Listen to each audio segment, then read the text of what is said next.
Welcome to the Libra new moon, where love and relationships are front and center. Now on Monday, September 22nd, the sun enters Libra, and we have the equinox, fall in the northern hemisphere, spring in the southern.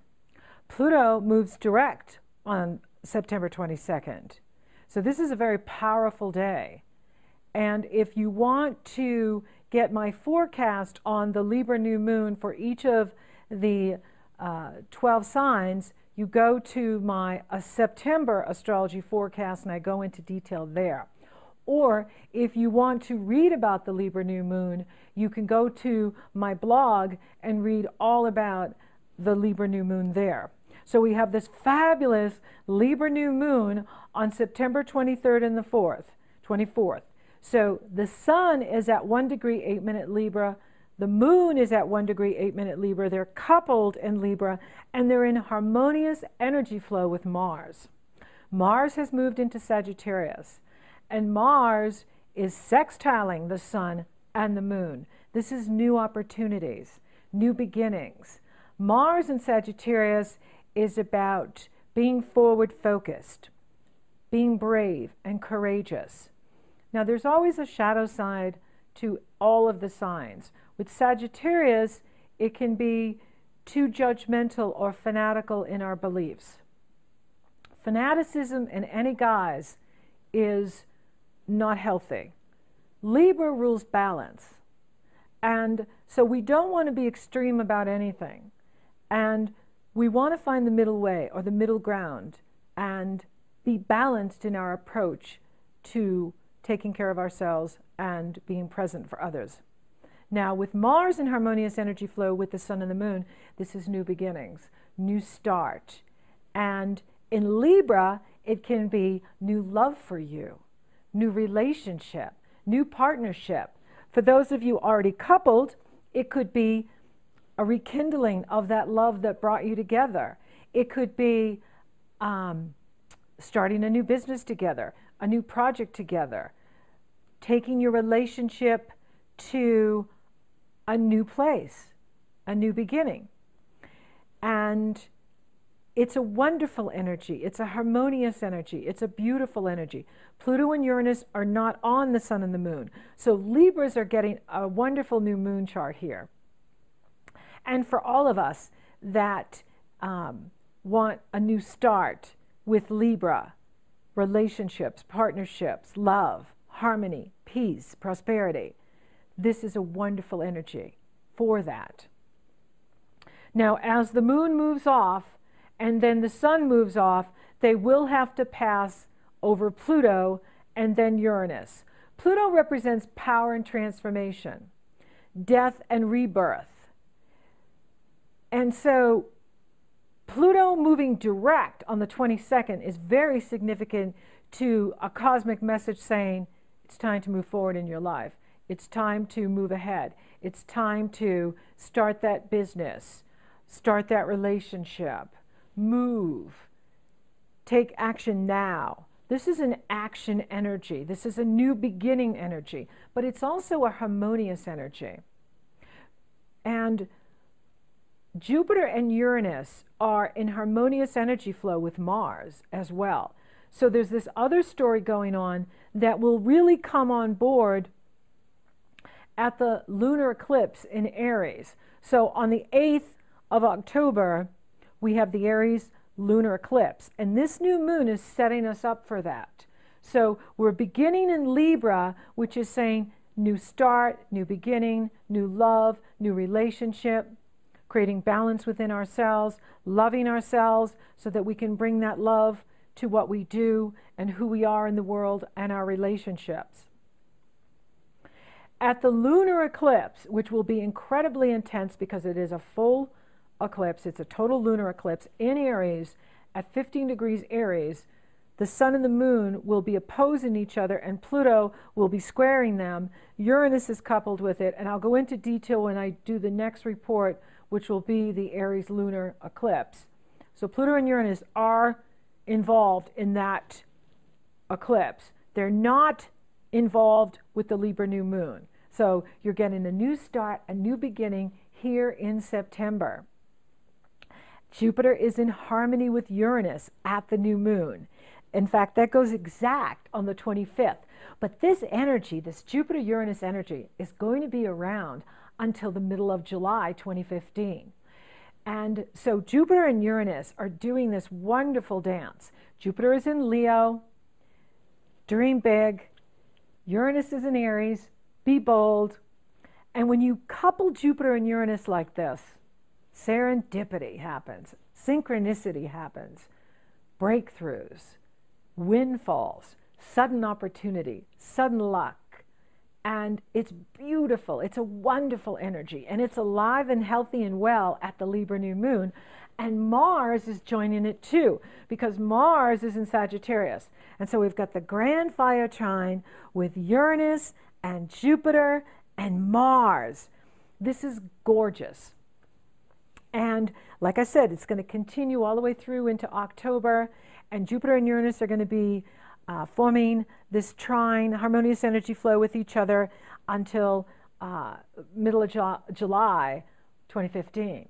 So this is an ongoing theme that is showing up in everyone's astrology. And I go into detail in the October astrology forecast and the September astrology forecast of what the Jupiter, Uranus, and Mars grand fire trine means for you personally. I love this energy because it's uplifting and inspiring and empowering. And Libra represents peace and harmony and justice. And really, isn't that what the world needs now?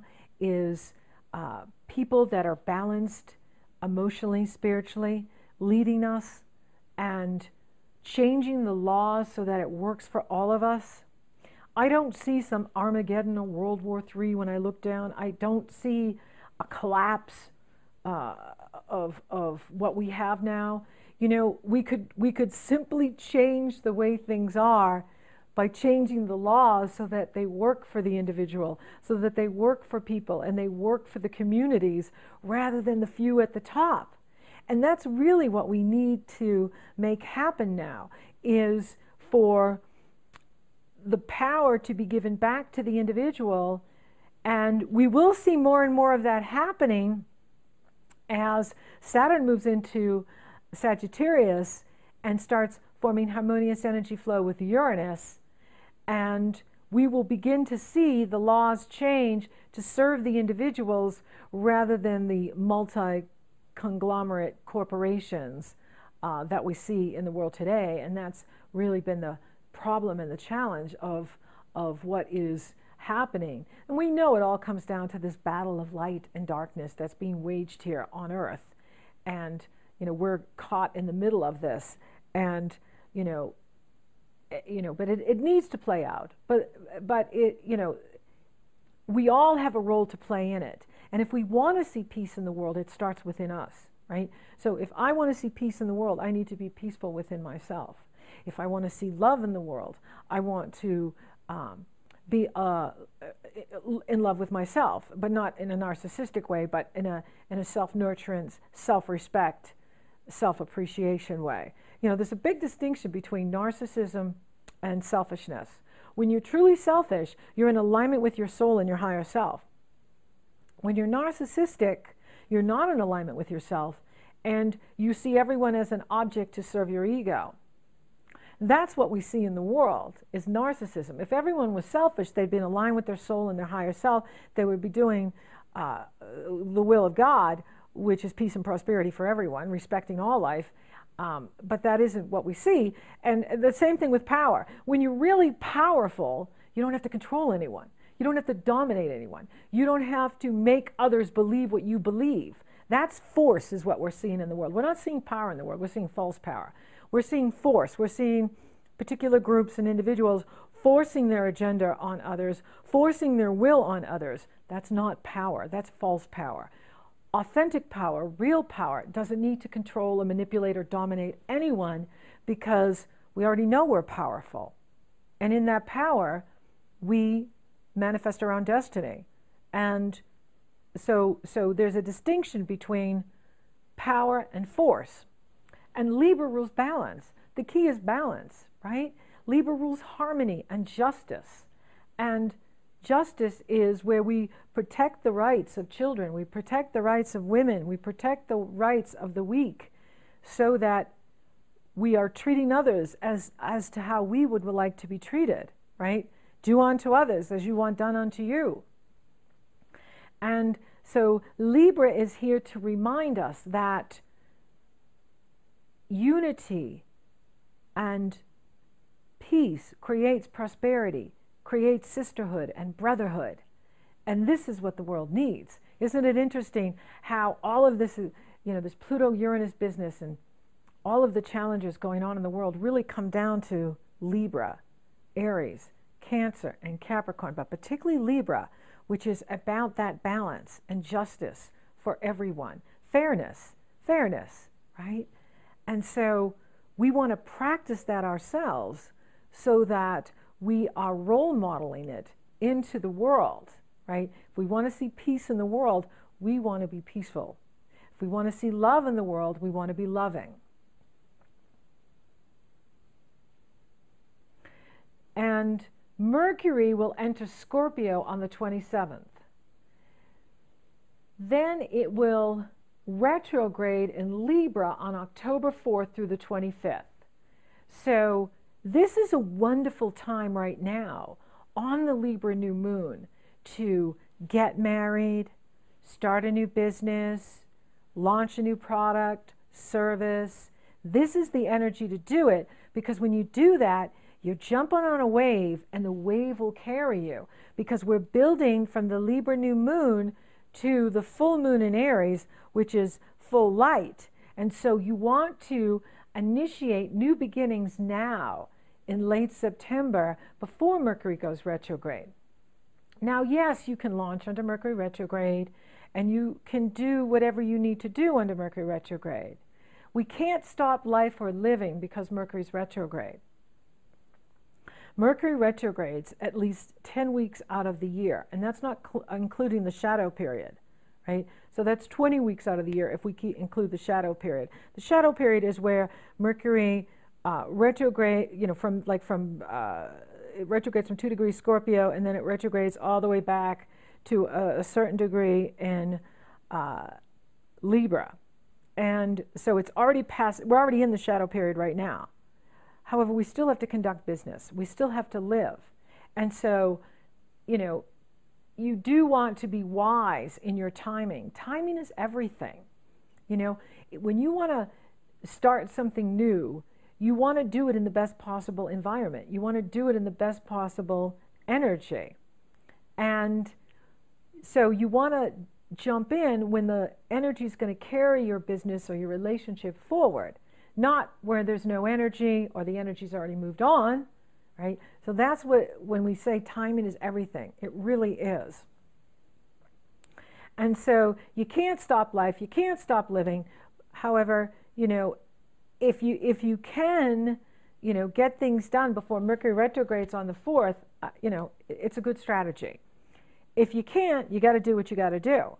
And that doesn't mean, there's going to be catastrophe. If you get married under Mercury retrograde or you start a business under Mercury retrograde, it's not the best environment, because especially, with Mercury retrograding in Libra, which rules relationships, it's more about going back to past relationships or cleaning up past relationships than starting a new relationship, because Mercury rules communication. It rules conscious thinking, conscious awareness. When it retrogrades, we literally go subconscious. So that's why communication can break down, because you can think you made that phone call, or you can think you sent that email, but you really dreamt it. You didn't really do it. And so that's why it's so important to be going over things and checking with everyone in important business details. Did you get that email from me? Did you get that email from my doctor? Did you get that phone call, right? Whatever it is, you want to double check everything. Don't assume that everyone's got the email or the phone call. You have to double check everything. When Mercury's retrograde, the devil is in the details. And that's where it gets challenging, because the details get dropped or muddled. And you can think you're being consciously aware when you're dreaming. And then you know, you get really confused because you thought you were direct and communicating effectively and everyone was on board, and come to find out they're over here in their own little dream world and we're not all on board, or we see it differently, or we hear it differently. And that's the challenge with Mercury retrograde. And then couple it with 2 eclipses. It's going to be an interesting October. Not as intense as April. However, there's going to be some intensity because we have eclipses, which are the most powerful transits you can experience. They herald major endings and beginnings, and then we're throwing in a Mercury retrograde with it. So,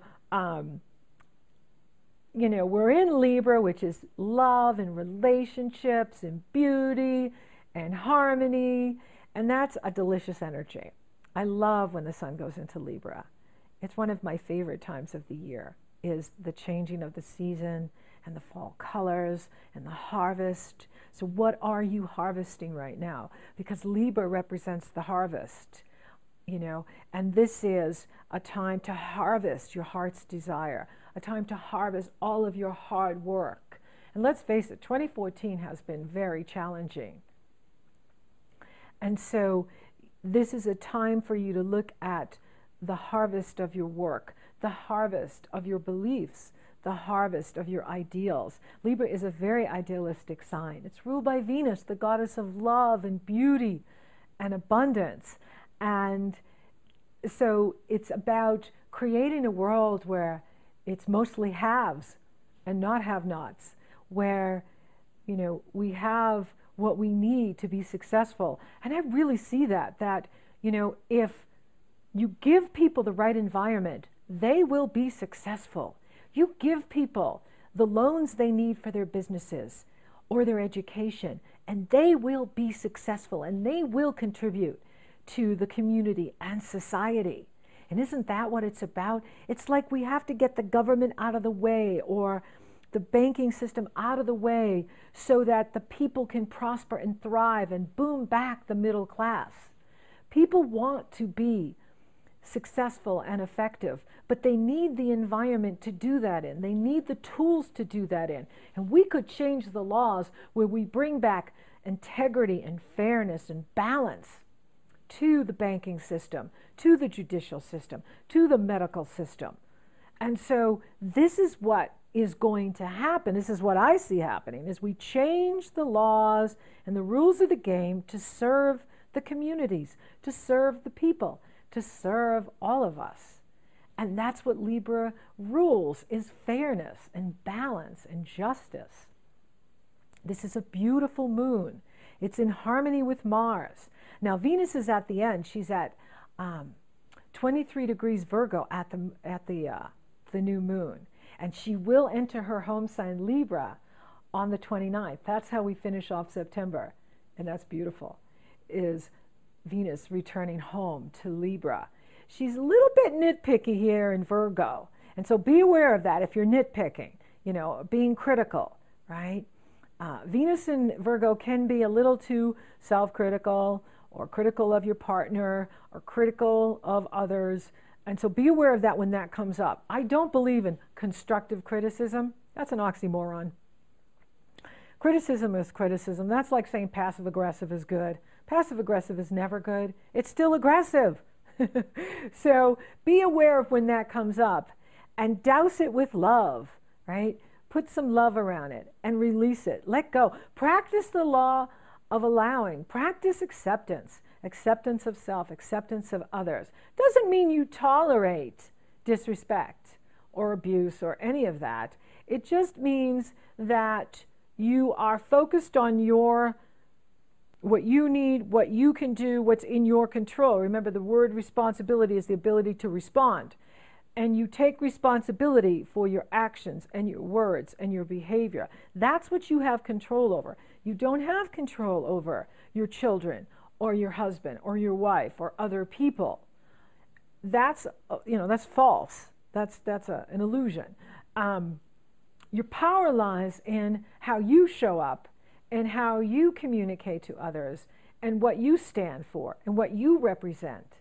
And that's where your power is, which is great, because then you're only responsible for yourself and what you have control over. You have no control over this astrology. You have no control over what others do. Therefore, you're not responsible for them. You're not responsible for the astrology. You are responsible for how you use the astrology for yourself and what you are responsible for.